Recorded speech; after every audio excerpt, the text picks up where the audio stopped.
آپ کی طرف آتا ہوں ڈاکٹر کاشف، بڑا انفارچونیٹ ہے جب کسی کے ہاں اب بھی بچی پیدا ہوتی ہے، اچھے درمیانے گھروں میں بھی بڑے گھروں، وہ کہتے ہیں کہ اس کا فیوچر جو ہے، اس کی شادی کل کو کرنی ہے، انشورنس کروا دیں، اس کے نام پہ فکس ڈپازٹ کروا دیں، وہ پیسے آتے ہیں، اس کی تعلیم ہوگی، پھر وہ جب اس کو شادی کرنی ہے، گاڑی دینی ہے، گھر دینا ہے وغیرہ وغیرہ، تو ساری زندگی ماں باپ کے لیے وہ رحمت جو اللہ نے دی، بیٹی رحمت ہوتی ہے، وہ زحمت کی شکل اختیار کر جاتی. جی بسم اللہ الرحمن الرحیم. اللہم صلی علی محمد وآل محمد صلی اللہ علیہ وآلہ وسلم. قبلہ غازی صاحب، یہ جو آپ نے ابھی انٹرو میں بڑی خوبصورت بات فرمائی مذہب اور دین کی، پہلے تو میں یہاں سے شروع کرتا ہوں. عام لوگوں سے جب ہم یہ بات کرتے ہیں کہ اسلام ایک دین ہے اور دین فطرت ہے، تو وہ سمجھتے ہیں کہ شاید مذہب کوئی اور چیز ہے اور ہم کسی اور چیز کی بات کر رہے ہیں. اب اگر دونوں کو ڈیفائن کریں تو جو مذہب تھا وہ انفرادی طور پر انسان کو ایک بہترین اعلیٰ ترین انسان بنانے کے لیے آیا تھا، اور جو دین تھا وہ ایک معاشرہ تشکیل دینے آیا تھا. اب کیا انسان کا معاشرے سے اور معاشرے کا انسان سے کوئی تعلق نہیں؟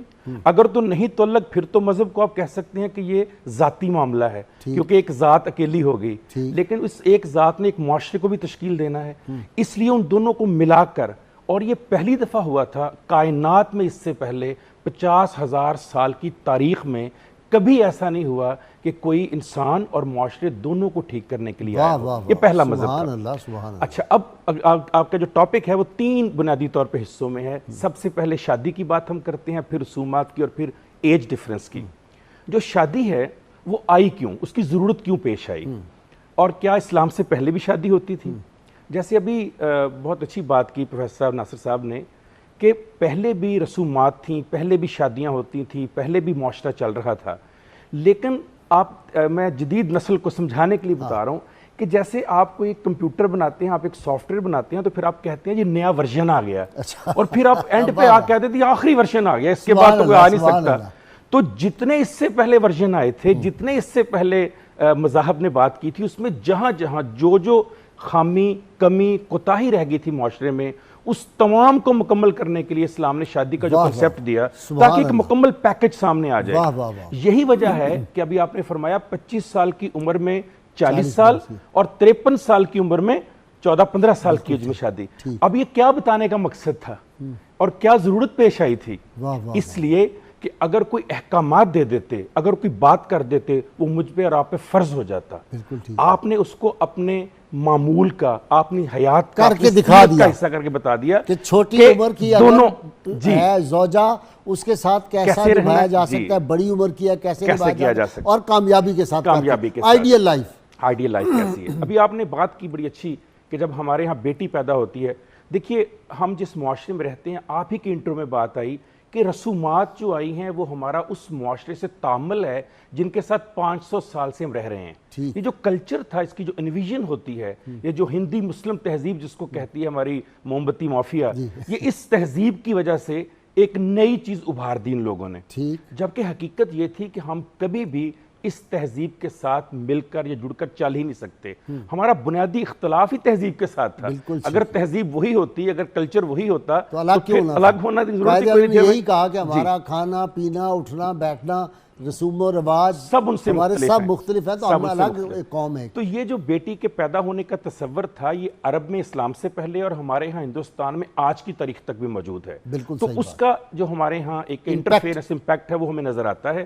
ورنہ بیٹی کے پیدا ہونے کے اوپر تو ہمیں دیکھنا چاہیے کہ جو نسل پاک ہے، تیری نسل پاک میں ہے بچہ بچہ نور کا، اس نسل پاک جو ہے وہ تو ان بیٹیوں کے نام پہ ہے. اگر صرف اسی کی طرف دیکھ لیں تو ہمیں پتہ چل جائے گا کہ بیٹی کتنی بڑی نعمت ہے. اور جہاں تک بات ہے تفاوت کی، آپ نے فرمایا، تو میں نے تمام سائیکالوجی، یہ ریولوشنری سائیکالوجی کا ٹاپک ہے، جتنی ریسرچز ہوئی ہیں آج تک، میں نے کوشش کی اس کو پڑھوں. میں نے وسکونسن کی پڑھی، میں نے کیلیفورنیا کی پڑھی، میں نے پیو انسٹیٹیوٹ کی پڑھی. جو سب سے بڑی کتاب لکھی گئی نا جی، سائیکالوجی آف میرج بائی گلین رورن اینڈ ڈلن. یہ آج گوگل کا وقت ہے، ابھی جو سن رہے ہیں تلاش کر لیں آپ. پوری کتاب پڑھی 950 صفحے کی، اور کوئی 20 ریسرچز پڑھنے کے بعد میں نے کہا کوئی ایک ریسرچ ایسی نکل آئے جو میرے نبی پاک حضرت محمد مصطفیٰ صلی اللہ علیہ وسلم کے فرمان سے ایک لفظ الٹ کر دے، یا آپ کی سیرت سے الٹ کوئی کہہ دے کہ ایج ڈیفرنس کی وجہ سے شادیاں ناکام ہو جاتی ہیں. سبحان اللہ, سب نے کہا age is just a number. یہ اعتقاد, محبت, باہمی احترام کی بات ہے. ایک شخص نے 18,95,876 لوگوں پر 37 ملکوں میں, ڈیوڈ بس اس کا نام ہے, ریسرچ کی. اتنا بڑا سیمپل لیا اس نے اپنے پی ایچ ڈی کے لیے. اور اس کے بعد وہ اینڈ پہ کیا لکھتا ہے کہ مجھے یہی پتا چلا کہ جو اسلام کا کانسیپٹ ہے کہ ایج کی وجہ سے شادیوں میں نہ ناکامی ہوتی ہے نہ کامیابی ہوتی ہے. مجھے 37 ملکوں کا ڈیٹا لے کر یہ سمجھ آئی کہ دراصل شادی میں باہمی احترام, انٹر ایکشن, یگانت, محبت, یہ زیادہ اہم ہے بنسبت ایج کے فرق کے. تو یہاں سے پتہ چلتا ہے کہ 1400 سال پہلے جو سائیکالوجی بتائی گئی تھی, آج اس سائیکالوجی گھوم پھر کر 1400 سال کی محنت کے بعد وہیں جا کر وہیں آئے گی اور وہیں اس سے باہر جا نہیں سکتے. ڈاکٹر صاحب, یہ جو ہے اپنا حق مہر والا معاملہ جو میں نے ابھی پروفیسر ناہیدہ سے پوچھا ہے, یہ دیکھیں کتنا انفارچونیٹ. اصل میں شادی جو تھی وہ ایک معاشرتی اعلان تھا. شادی کا مطلب یہ تھا کہ آپ نے معاشرے کو بتانا ہے کہ آج کے بعد میرا اور اس خاتون کا یا اس خاتون کا اور اس مرد کا ایک تعلق قائم ہو گیا.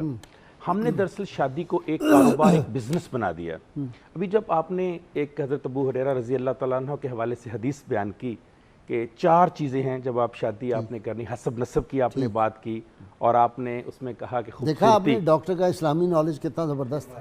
Basically he is a psychologist, لیکن یہ اور ماشاءاللہ پروفیسر رافعہ, یہ دونوں کا اسلام پہ بھی بڑی گہری نظر ہے. تو آپ نے فرمایا کہ خوبصورتی, ایسے سائیکالوجسٹ ہمیں چاہیے. آپ نے کہا خوبصورتی دیکھنی, آپ نے کہا کہ اس کا جو ہے مال اور اس کے بعد دین اور اخلاقیات. تو بدقسمتی کے ساتھ ہمارے معاشرے میں ہم نے اس حدیث میں سے صرف مال اٹھا لیا. وہ ہمارے دل کو بہت لگا کیونکہ ہمیں چاہیے وہ تھا. اچھا, انسان وہی چیز چوز کرتا ہے جو اس میں کمی ہوتی ہے. تو یہ لوگ کیونکہ میں اس میں ایک چیز کہتے ہیں, حدیث پاک میں حضور صلی اللہ علیہ وسلم تنکح المرأۃ, عورت سے نکاح کیا جاتا ہے. یعنی ایک پرسپشن جو عام رواج تھا, کنسیڈریشن شادی کے بعد یہ معاشرے کا رواج, یہ 4 چیزیں. لیکن آپ نے جو بتائی وہ تھا دین. وہ بھی یہی کہہ رہے ہیں. جی وہی میں کہہ رہا ہوں کہ ہم نے ہاف یہ حکم نہیں دیا, حضور نے حکم نہیں دیا, ہم نے ہاف سنا اور اس ہاف کو بھی ہم نے اپنے مطلب کا سمجھا. یہ میں کہنا چاہ رہا ہوں, پرسیپشن میں پرابلم آیا. تو اس وجہ سے یہ جو اس طرح کے معاملات پیش آتے ہیں. ادروائز شادی تو ایک بہت خوبصورت بندھن کا نام ہے. یہ اس حق مہر دینے یا حق مہر لینے سے بہت بڑی بات ہے جو ہم ایک رشتہ طے کرنے جا رہے ہیں. اچھا, بہت خوبصورت بات ایک کی کہ کس طرح کس سے شادی کرنی اور کیا فرق ہے مرد اور عورت میں. اس نے کہا میں نے ایک عورت کے چہرے کو دیکھا اور اس کی آنے والی 7 نسلوں کو پہچان گیا جبکہ میں اسے جانتا بھی نہیں تھا. اچھا, اس عورت نے مجھے دیکھا اور میری پچھلی 7 نسلوں کو جان گئی جبکہ وہ بھی مجھے نہیں جانتی تھی. پوچھنے والے نے کہا جی اس کا کیا مطلب ہے؟ اس نے کہا اس کا مطلب یہ ہے کہ ایک عورت کا ایک ابرو کا اشارہ, اس کا ایک فیشل ایکسپریشن, اس کا ایک باڈی لینگویج یہ بتاتا ہے وہ آنے والی 7 نسلوں کو کیسا جنم دے گی, کیسی نسلیں اس کی آئیں گی. اس کا ایک لہجہ بتاتا ہے. اسی لیے جو ہمارے گاؤں کے لوگ تھے جب وہ کسی جگہ شادی کے لیے جاتے تھے وہ بچے کی ماں کو ملنا پسند کرتے تھے. یہ واقعی کمال کی بات. وہ کہتے تھے پرانے وقت وہ کہتے تھے اس کی ماں جیسی ماں ہوگی ویسی بیٹی ہوگی, پیو پر پوت پتا پر گھوڑا, بہتا نہیں تو تھوڑا تھوڑا. یہ ممکن نہیں ہے کہ ماں کے اندر خوبیاں ہوں اور بیٹی کے اندر نہ جائے. اور جو ایک مرد ہے, محمد بخش رحمۃ اللہ علیہ کا شعر سن لیجئے, اسی وقت یاد آیا, بڑا مزہ. ضرور.